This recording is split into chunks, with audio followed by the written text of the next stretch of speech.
Welcome back to the Author's Edge, where we're here to help you make your journey and your path and your quest as an author exciting and interesting and freaking fun, because it should be. It should not feel like you are climbing the mountain from the bottom, scraping and begging and digging, because that really blows. Instead, my job as your literary Sherpa is to give you the tools you need at the time and make things easier. If you have a question for me, you can go to this podcast episode description. At the very top, it says, click and send me a text. You can send me a question, a comment, a request.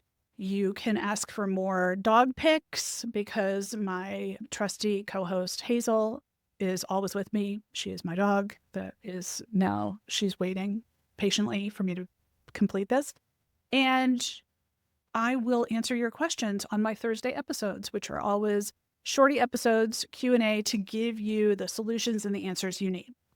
Today, we're joined by Jen Lehner, who is a digital wonderkind. She is a marketing strategist and a systems expert who has transformed my personal effort after I left corporate America and didn't know how to create a website or even get paid. She helped me transform my thinking so I could take care of all those entrepreneurial things and still consider myself a marketer for nonfiction authors, book coach, and help people get their books into the world in a bigger way, because the ripple effect you can have is so much bigger than you can actually even consider right now. That's my job for you, but Jen did that for me.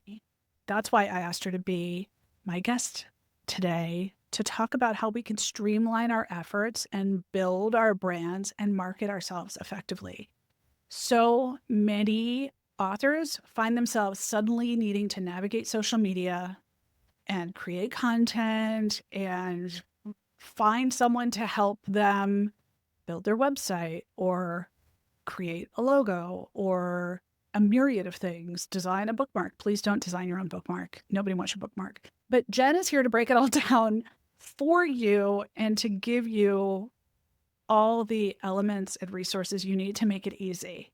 So if marketing yourself and your book feels overwhelming, yes, of course it does, because you're trying to do everything yourself. But this episode is for you. Welcome, Jen Lehner, to the podcast. Jen, I have been wanting to have you on this podcast for so long because you're so genius and you gave me my start.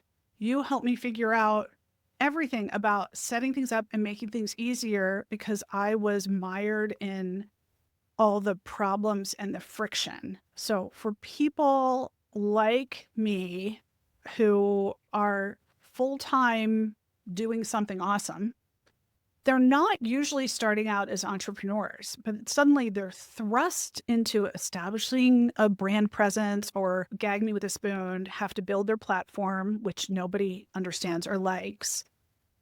What is a mistake burgeoning entrepreneurs who are aspiring authors or even seasoned authors when it comes to making and building their brand and marketing themselves? There's few mistakes, but I would say that at the top of the heap would be listening to too many voices, because there are a million ways to do it. And then to do what, right? It's like you could do all the things, you could just do one of the things. So it gets very, very overwhelming. Oh, I'm going to do a podcast. I need a web page. I need a page. I need social media. It's sort of overwhelming. And if you're listening to 5 different gurus arguing for their thing, which is you have to have Pinterest, you have to have a website, you have to have an online course. It's just very distracting. And I think early on in my career, I recognized that I was listening to a lot of good, solid voices, but it's just, I didn't need to listen to them all at the same time. So this is, we're all playing the smart ones. Those of us who are smart are playing the long game.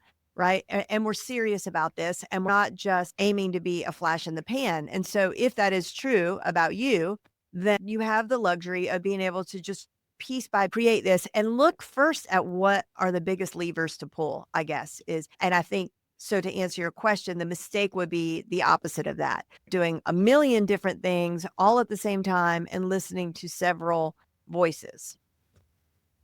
Exactly. It's exactly what I see. Usually, when I'm working with someone, they're a full-time expert. They're leading an HR organization, or they're, director of an emergency room, or they're seeing patients all day long, or they're teaching at the university level, which means that their time is committed, it's devoted. They are not going to be taking a sabbatical, and they're not opening a business.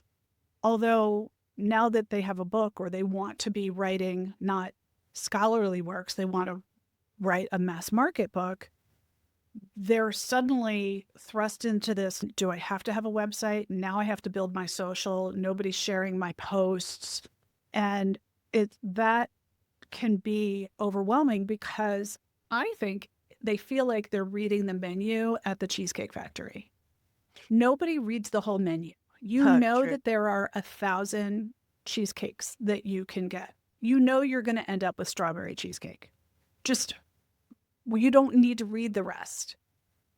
Really, no one reads the rest. Right. So when you know that, and you know that even the people you work with in the Front Row VIP group that I was a part of, these women are doing what they do full time, and also they need just a little bit of help. Almost they need like helpful blinders of, don't feel like you need to build an entire sales funnel or learn what a sales funnel is, because marketing jargon can choke a horse. But you need to find a way to be excited about the things that you get excited about without getting bogged down in things that give you the hives. Like for me, it's technology. You're better at it, though, than you let on. I'm better than most of my clients, but I did delete my own website twice by accident.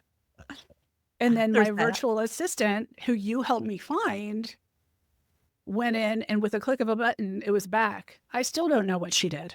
I don't care. That's the great thing about you helping me find someone who was not like me, who could be in charge of those things. So yes, people get overwhelmed because they feel like they need to learn all of the things, because they're used to being an expert in their field. So they do know everything that everyone who reports to them knows. They know how to do everything because they're the big boss. But when an author is suddenly an author, but they're also a speaker, an educator, leading voice in their industry, they may not see themselves as entrepreneurs, but they are, because they will get paid for speaking gigs.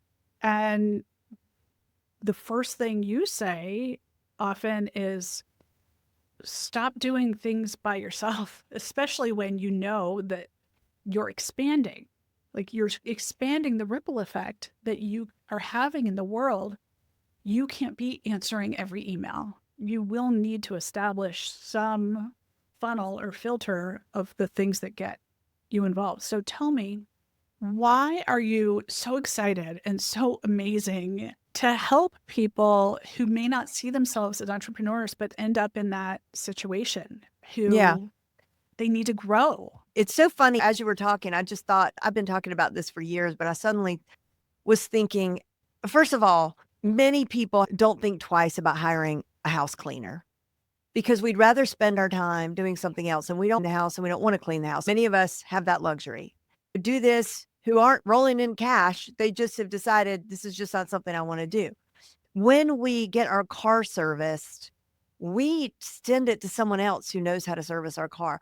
We do not go and watch a bunch of online courses on how to fix our carburetor. So then why on earth do we think, as coming to this new venture, that of putting all the things together, the opt-ins, the lead magnets, the email sequences, the automated reminders, all of it, why do we think that we have to do that?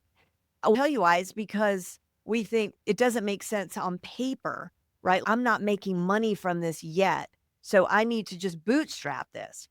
honestly, it really is one of these things where we need to hire someone else really sooner rather than later, because we're just going to get there faster, and they're going to shorten the amount of time, and they're going to bring their skills to the table so that we could continue being the one who's speaking from the stage that afternoon when, there's other stuff, the website's being created, the emails are being written, like all of that, or being queued up.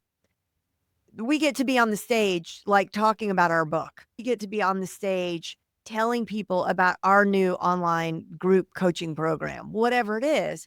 So it's really that, for me, that's more than half the battle, is just helping people to understand that, no, no, no, you don't have to wait until you're making six figures with this venture in order to hire someone. And there are ways to do it, because there are ways, yeah, it's not feasible for a lot of people to spend 100 an hour to bring someone on for 40 hours a week. I get that. Like, I'm not telling her to go bankrupt. There are ways to do this, even if in the beginning it's just hiring someone off of Fiverr or Upwork or a contractor to get some initial things set up for you. It's not my favorite way to do it, but I'm just saying it's an affordable way. Again, just remember, you don't take your car, you don't try to fix your carburetor yourself. And is that even something that you fix? I don't even know. It's a part of a I have car. no idea. So Yeah, I do hear people say, I can figure it out. I know you can, but because it looks simple, but what looks simple or easy to learn, I'm doing air bunnies, people, is time consuming to do it well. We know that Canva is attractive and you can start to think, oh, I could create my logo. But unless you know what a logo that's good looks like, you are going to create a poo logo. And it's not, and you're going to think, I just used Canva's template. But then you changed the font to be script because you like cursive, but nobody can read cursive anymore. And so you made a bad choice, but you don't know any better because you don't do that, because that's they make you think that it's a good use of your time, but now you spent 2 hours when you could have been, I don't know, taking a nap or yeah, but speaking with a new client. yeah, Canva is my favorite example, because Canva makes us all feel so creative. And at the end of a good little Canva session of making a bunch of cute little things, we feel like we've gotten some work done. That Canva translates into so many other things. Our good friend Miriam Schulman talks about procrastinating, right? Like, we do that a lot as well. And if we're being really honest, and if we were being really smart, we would take those 2 or 3 or 4 hours of busy work.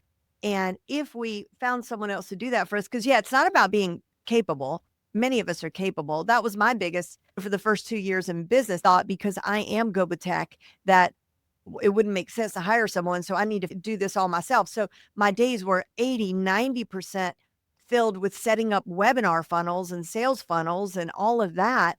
When really, if I would have used that time to create a really compelling webinar or my signature talk that I could then reach out to the right people to get in front of their audience, can you imagine how fast you would grow if you really spent the time, not necessarily even trying to build your own organic audience from all your brilliant social media posts, but to figure out who are the right people that I need to connect with my brilliant signature talk to get in front of their existing audience of people who are the exact right people to buy my book, to buy my things.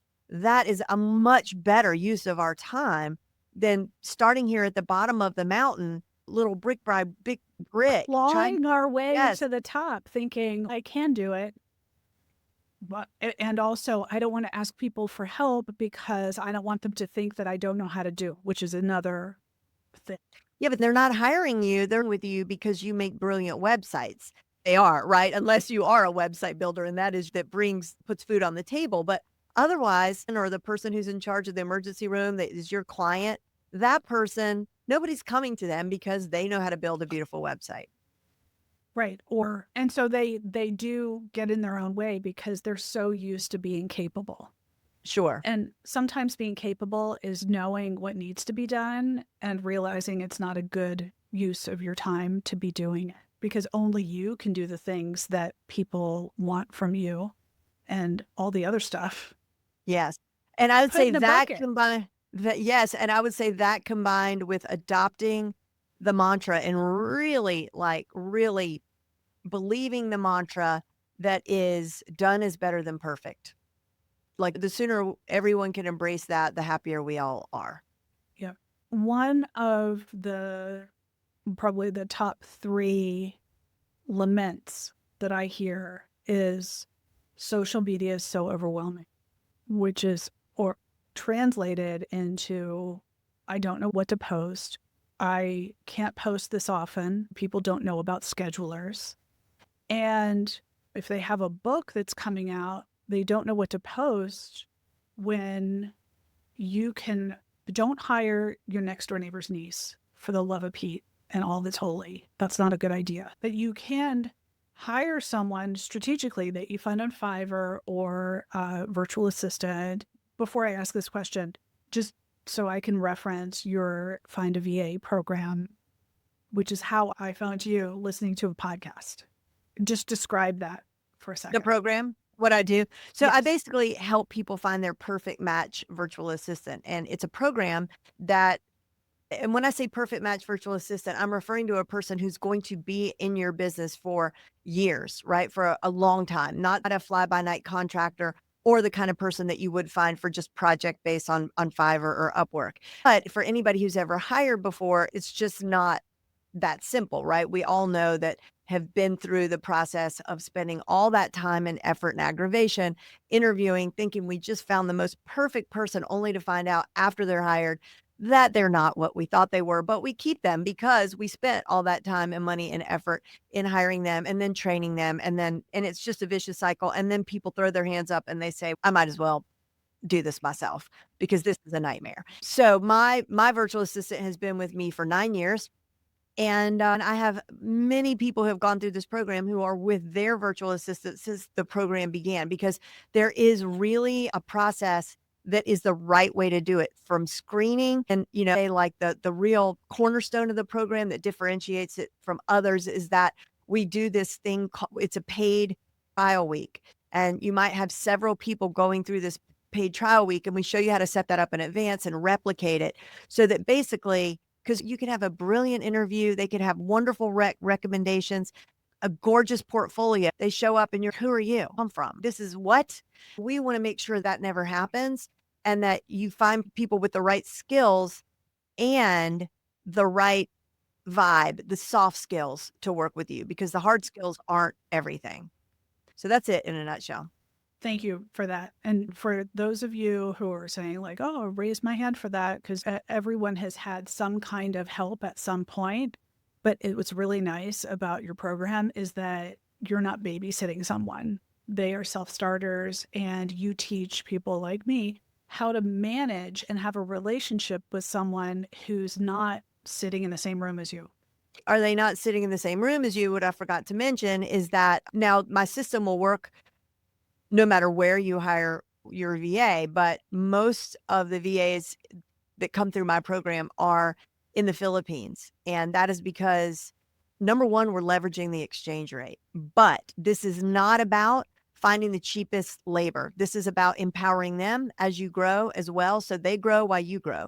And I give you all sorts of manageable, sustainable ways to surprise and delight them and reward them beyond just raising their salary, sharing model. There's also all sorts of things you can do, but starting at a very low rate and then maybe getting up to about, let's just say a low rate, because I don't know when this is going to air and this Yeah. changes a lot, but I'm going to say it's just a much lower rate than you would pay in the US, 25, 50, 100 US dollars an hour, which then gives you a meaningful chunk of time, right? Like you could have someone 10 hours a week at a low rate or 20 or 40 hours a week. And then that's really going to give you some momentum and some growth. English is pretty much their first language. Everybody who you're going to be interviewing has a minimum of a bachelor's degree. Many folks have advanced degrees. So I lived there for 3 years. Like I said, my team is, I have several people on my team who've been with me for years, and my head VA has been with me for 9 years. And I'm very much in love with this model.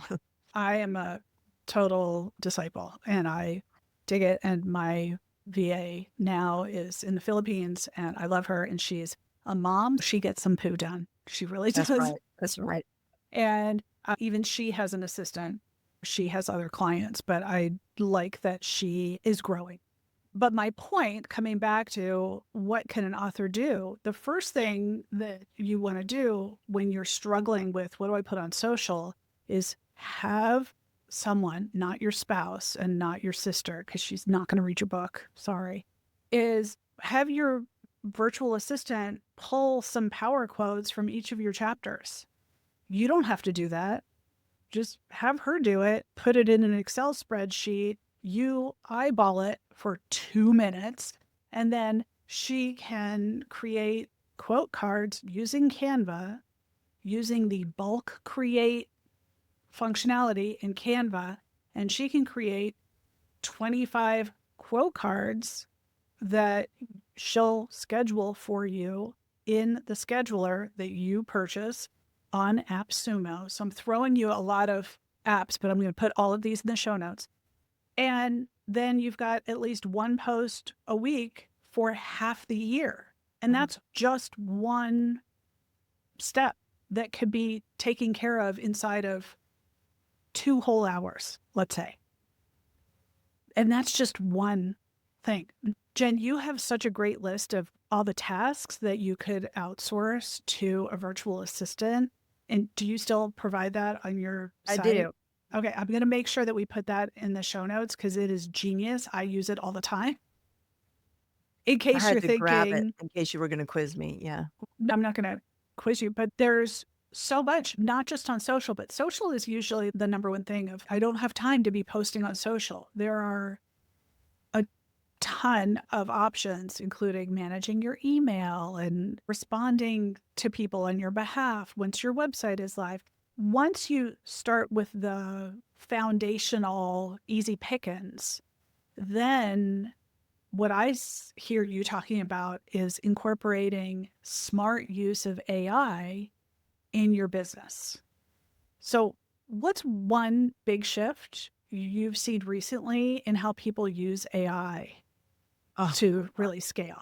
I could just talk about it honestly for hours. Me too. It's really is unbelievable. We are living in incredible times and we're only just scratching the surface. But I would say, some of the things that are really amazing me is our ability to now dig into all of the golden data that we have from people that we've worked with over the years. So, whether people are answering questions when they join our Facebook groups or they're filling out client surveys or whatever, I mean, can now analyze that information and extract things from that information that would take 10 people a year to give us back the information, or after we launch all the data to help us form our next offer or whatever. Obviously, content creation, when done well, and my favorite thing is creating right. What I'm telling everybody to do is to create knowledge bases. And you can do this in ChatGPT now has project folders. There is a Notebook LM is one of my very favorite large language models right now. It's free. It's owned by Google. Just type in Notebook LM. So let's just use that as an example. So Notebook LM, it's just there's all these notebooks, right? And you could go in and it allows you to put in YouTube links, audio, PDFs, just copied and pasted text, Google Drive files, Google Slides, everything. Okay. That's the one that you've probably seen demoed where Saturday Night Live did a hilarious skit about it, where it creates this podcast of two people talking about whatever content you put in there. And it's not really two people, but as well be two people. It's a man and a woman, and they even interrupt each other. It's crazy. And you can raise your hand and ask a question while they're talking about whatever it is you want them to talk about, as if you're a caller to your own radio show, and say, wait, could you elaborate more on this or that? Okay. I don't want to go too off on a tangent. We'll definitely put Notebook LM in the show notes. Yeah, that's what I want you to know. And you could do this in Notebook LM, and you could do it in all the others much now. Even Claude has folders. You put in all of your stuff. Okay. So you put in all of your podcast episodes, all of your blog posts, all of your content, all the chapters of your book. It will stay inside of Google. It won't train the model the way ChatGPT will. Okay. I'm not going to sit here and say that it's 100% locked down secure or anything like that. I'm just the way that they're set up, it's not training the model. Okay. And so now what this means is that you could go in. So let's take the podcast episode. So you put in 50 of your last podcast episodes, and then you go in and there's a million different things you can do. I want to do a series that is a roundup of all the quotes that about websites, website building. I want to do an episode that is just pulls the best about website building from all of my episodes. It would take me 10 years, like Yeah, to it would go take and to all the read cutting and transcripts. pasting and Oh, editing pieces and then putting them back together. and it synthesizes information. So it finds gaps in your own logic and your own reasoning and all of that. You can say, here's another one. So one of the first things you'll do if you follow my instruction when you have a virtual assistant is your VA will create simple SOPs, standard operating procedures, checklists, if you will, of basic operations in your business. Once you have a little library of those, and by the way, that takes no time at all. So you have a little library of those. You're going to upload all of your SOPs into one of these knowledge bases. Now you can ask questions like how to publish one of Allison's podcasts, right? So it will give me step by step. It'll just spit it out for me. Also do is say, oh, I had a list of questions. They're not in front of me, but you can ask things like, look at all of my SOPs and tell me where I'm missing opportunities for automations. And it will tell me. Let me know where you see gaps in my systems. It will tell me. So it's just, my Lord, I could just go on forever. One of the things I've been wanting to do, and maybe I'll do this with Notebook LM, is take pictures, screenshots of my schedule for the last 2 months and have AI tell me how to better use my time. Oh, yeah. Well, also open up Google AI Studio, and over on the left of the screen, it says like something like live streaming, although it's not what it means, but the word live and stream is there. And you click on that and immediately it's seeing whatever you're looking at on your screen. Really? So you could just scroll through, you could just open up your Google Calendar and start talking. It's like having the guy or my voice is a guy, like sitting right you, looking at your calendar with you. And it's incredible. And then on that same note, now you have your own internal IT department, because if I go into Zapier and I'm trying to create a Zap, inevitably, and for those who don't know what that is, it's an automation software that allows you to connect things together. When you run a new Zap, more often than not, there's usually like a little tangle of some sort. And because it's a multi-step process, that could be really time consuming trying to figure it out. Well, now you just go into Google AI Studio, let it see what you're seeing and talk to it real time. Hey, look, I got caught up here. What do you think the problem is?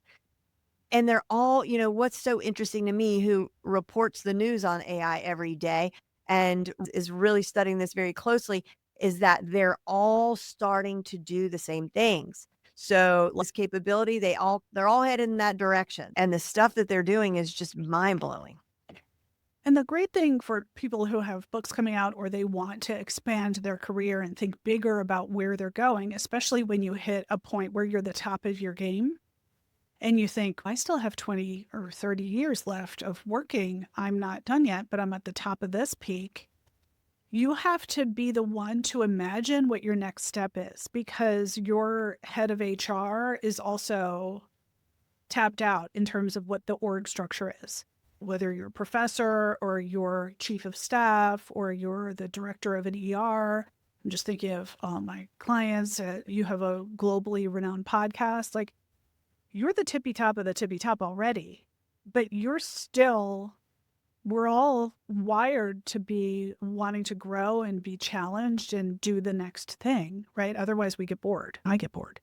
So you have to figure out what your next step is, and you don't want to get mired in learning how to be a website developer. Well, yuck. Yeah. Unless that's your jam, which more power to you, but I don't think it is, because you're uncovering deception in marketing practices like my client, Dr. Mara Einstein, whose book Hoodwinked just came out. She doesn't have time to be setting up her own site and doing all the things. and I tell all of my clients this, do not put your entire manuscript into ChatGPT because it does become part of the world knowledge, and that's not what we want. That you still own that, so don't do that. But if Notebook LM has boundaries, then maybe that's a way to go. Or at least a VA could be helping you. There are all kinds of options that don't require your time that still make your ripple effect bigger. Oh, check this out. Your author people are going to love this. So like you can take an entire PDF of a book and you can make, it's really easy to, you just Google how to make a Kindle book, a PDF, and there's also free PDFs of books all over the internet. You can upload a PDF of a book that would be relevant to your own research into a Google Notebook. And you could just say like parts of this book or pull quotes from this book that have to do with, what was the thing? You and I talked about it a long time ago. It was the Great Migration, right? Of workers leaving the workforce and working from the Great home. Resignation. Resignation. Thank you. Yeah. So, I mean, oh my gosh, I could just put in 4 books that I know covered it at some point, but I want to elaborate on something or find quotes from other authors or whatever. So They're good. right And there. and the deep research that so many of the platforms or the AI platforms are offering right now are saying incredible. I don't know what other word to say. It is incredible, but astonishing. also you don't have to become a Jen Lehner level expert in usage. You can do just the 2 or 3 steps that we've discussed today and still save yourself a month, because no one is putting their life on hold to just do this. We're all finding little shards of time. And so no one has a chunk of 2 hours to really dig in and figure it out. That's why this podcast exists, to help you leapfrog over doing that and to take the few steps that we're talking about. Yeah. And the other thing to keep in mind, I'm glad you said that. The other thing to keep in mind and why this is different than any other sort of like tech breakthrough in the past is that, first of all, those of us of a certain age are actually, we benefit. And here's why. Like, to your point, when you're like, you don't want Sude's high school son to come into your social media. Yeah, they know their way around TikTok and everything, and they know how to do a cute selfie. But they lack is like life experience, context, strategy, communication skills, right? Like by a certain age, we've learned some stuff. And the beauty of all these AI tools, they're called LLMs, which means large language model. And what that means is that they operate on human language. So we don't have to come up with we don't have to know how to do anything. And you don't need a prompt engineer, and you don't have to buy, when you see these ads for like prompts and stuff, you just go into your, whatever you pick any of them. Okay. They're all great. And just type in, I need to, I don't know. I need build to a content plan for Yeah, 6 months. Thank you. Perfect. I need to build a content plan for 6 months. Topic. What are the best prompts for me to use with you to come up with the best roadmap? And then it will tell you. And you just are going to have a dialogue back and forth. And by the way, you can do it audibly. You don't have to type. They all have dictation features at this point. Which is great. You can do it while you're walking the dog. Yeah. Anytime we can do double duty, you can do it while you're folding the clothes or separating your son's sweatpants from your husband's sweatpants. And now that they are the same height, it is impossible. I'm just speaking for myself. Yes. Mabel's labels. We buy those. Oh, sweet mother. That's helpful. And everything is black. No, this is charcoal. Like, it's still black. I can't see it. So yeah, this is all optional action that you can decide to do one thing. Yes. If you're going to do one thing, choose just one of these LLMs to put on your phone so that you can talk to it while you're doing something else. Even while you're driving carpool, dropping your daughter off at basketball practice. Again, I'm speaking for myself. She has 7 practices a week. And it's a lot when you're on 3 for stupid teams. Yes. Lacrosse. Not stupid. Yeah. Oh, and also lacrosse and also soccer, because she doesn't need to also get straight A's too and sleep. No, she's a good kid. She just has FOMO, sports FOMO. But at least I can use that time to be creating a schedule for the people I'm asking to be on my podcast. And it's not me like plugging in my laptop to the car fob thing. I'm using the time in a way that's making technology use work for me. Now, Well said. Jen, what is a common myth people believe about marketing, especially when it comes to social media and their own thought leadership? And why is that myth misleading? This is not a trick question. I think that people believe these urban legends. Yeah. No, there's a couple. One though, I don't know how much of a myth it is with your folks because I know these publishing houses do want to see numbers, right? But I think for most people, the myth is that you do have to have a huge following in order to see any sort of thing happen. Not everybody needs millions of people to have a sustainable business, like that it's more important that what you're sharing on social media is something that somebody's interested in, right? It doesn't have to be everybody that's interested. It just needs to be, the right people. And so I think it's very discouraging when we go on a social channel and we see someone who, what we're really saying to ourselves is, I'm way smarter than that person. And my thing is way better than their thing. Why do they have a gazillion followers and nobody? It's crickets over here on my page. But here's the thing that is great news for everybody right now. Love Facebook or hate it, love Meta, Instagram, love it or hate it. Here's the fact of the way things are operating now. This is a huge benefit and good news for all of us is that the social networks are pushing out your content to who the people they think are your audience. And believe me, they know us better, unfortunately, than we know ourselves. The amount of data that they have on us from all these years of us interacting with it is pretty precise, which is why you're seeing ads you like, et cetera. They're going to push your content, your organic free content to the people they think need to see it, to the people who they think is your audience. And the playing field has been leveled all over again, like it was 2009. There's a great opportunity here. But the one thing we can't escape is that the content that we put out there, if we want to see lift from that, the content does need to be good. It needs to be good. When we say good, we mean compelling, provocative, surprising. It can't be something that everybody has heard 1,000 times and believes. Yeah. Because people don't stop for the expected. They're like, yeah, why did you even bother saying it? Because everybody knows that. But more good news is that it doesn't have to be polished. In fact, the less polished, the better. If you're wearing your sweatpants and you're having a chat which I know isn't for everybody, but I'm just saying it doesn't have to be, the lighting doesn't have to be great. It's more casual than it's ever been.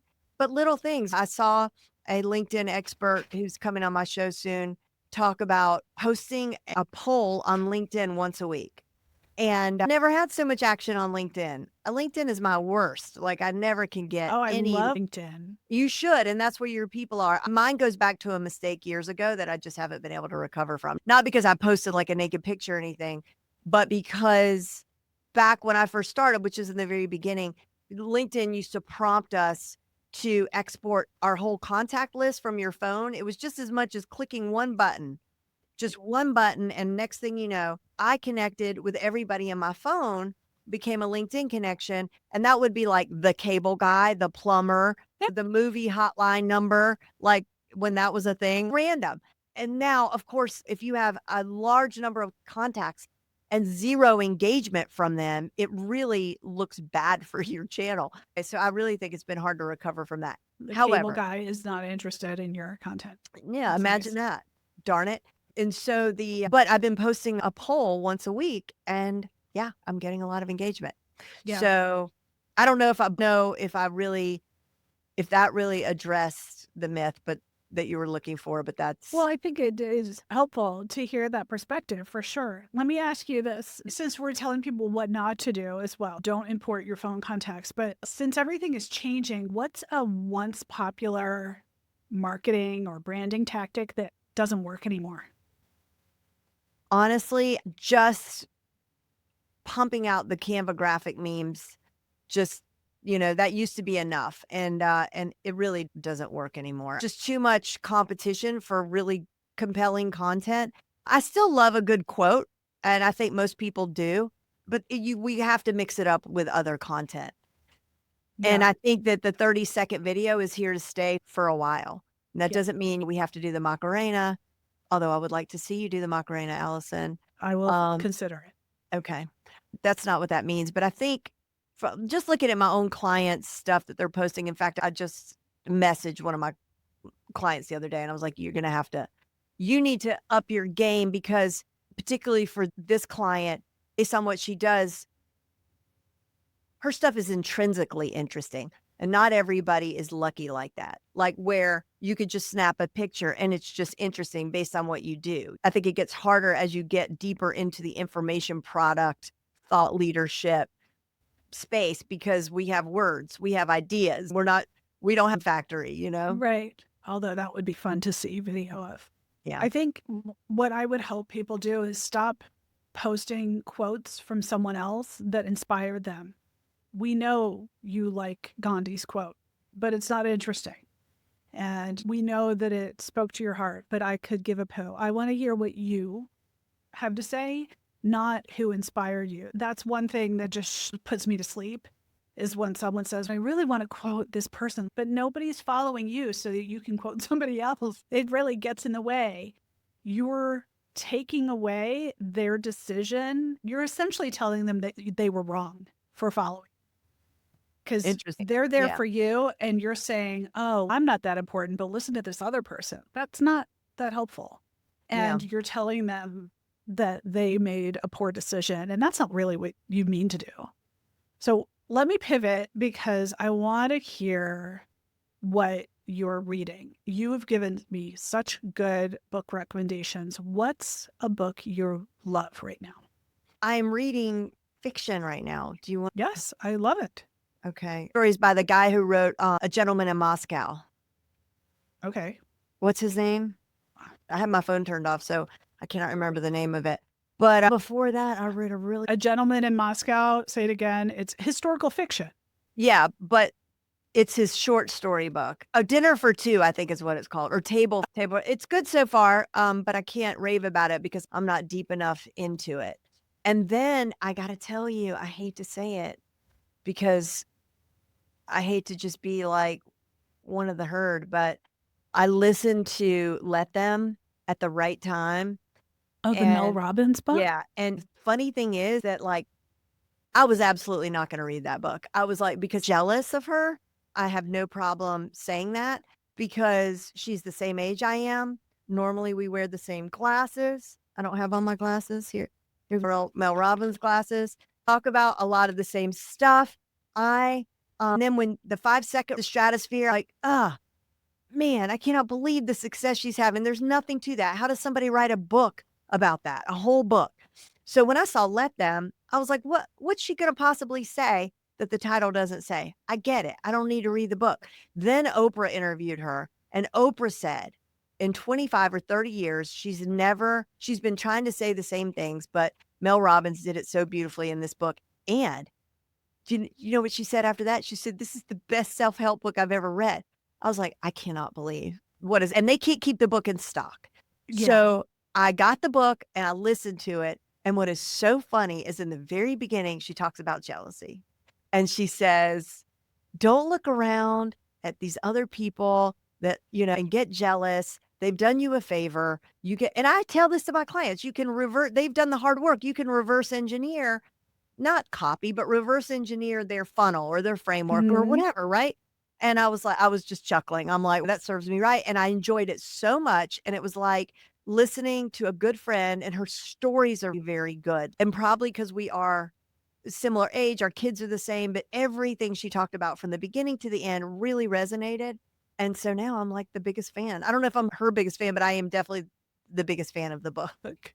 I haven't read the book, but I've heard her talk about it, and I listened to her podcast And I loved her podcast episode where she interviewed Dr. Doty about the science of manifesting and the neuroscience and how it actually works and how it could work for anyone. So highly recommend that. But these show notes are going to be just chock full of goodness. Oh my gosh. But I keep thinking I'm going to run into her at the grocery store since she lives in Boston and I live just outside of Boston. Obviously, we don't live in the same town. Likely. I don't know where she lives. And I have not. She's Vermont, or she's in Vermont now, I think. Right, but her podcast studio is in Boston. Oh, got it. So if I ever left my basement and went into Boston, I would be looking around for her. But I don't because of, I don't know why. It's like I lock myself in the basement. So we'll include the show notes to the Let Them Theory and to the A Gentleman in Moscow and then the other book you mentioned, The Table for Two, all in the show notes. Before we call this podcast complete, what's one thing you want to leave people with? It's a quote, and it's somebody else's quote, but I can't give it attribution because I don't know who said it. But I really love it. It has been inspiring me so much. And that is, the magic that you have been looking for is hiding inside the work you have been avoiding. Well, I'm going to have to sit with that. Because it's true for all things. The work can be personal, business, spiritual, familial, emotional. It works in all things. What you're looking for is inside the work you've been avoiding. And that is extremely motivating to me. Right. Oh, that's a good one. Thank you so much for that, Jen Lehner. We're going to link to all the show notes, all the links that you mentioned. So many good tips. I know that you're going to be hearing from people as well. Where can people find you? JenLehner.com. That's JenLehner.com. And if they're interested in the program, you have a link for that. I'll put all the links in the show notes. And I urge everyone to not just connect with Jen, but listen to her podcast. It is so good. I learned so much from you. And I'm so honored to now have your email address. And that I found you on a podcast. And now you're on my podcast. Now we're BFFs. I haven't been to Shaker Heights yet, but someday I will show up on your doorstep with a backpack and a smile. So. I hope so. Bring that dog, though, okay? We want Hazel. Hazel. She travels. Yeah. All right. Thanks so much. Thank you.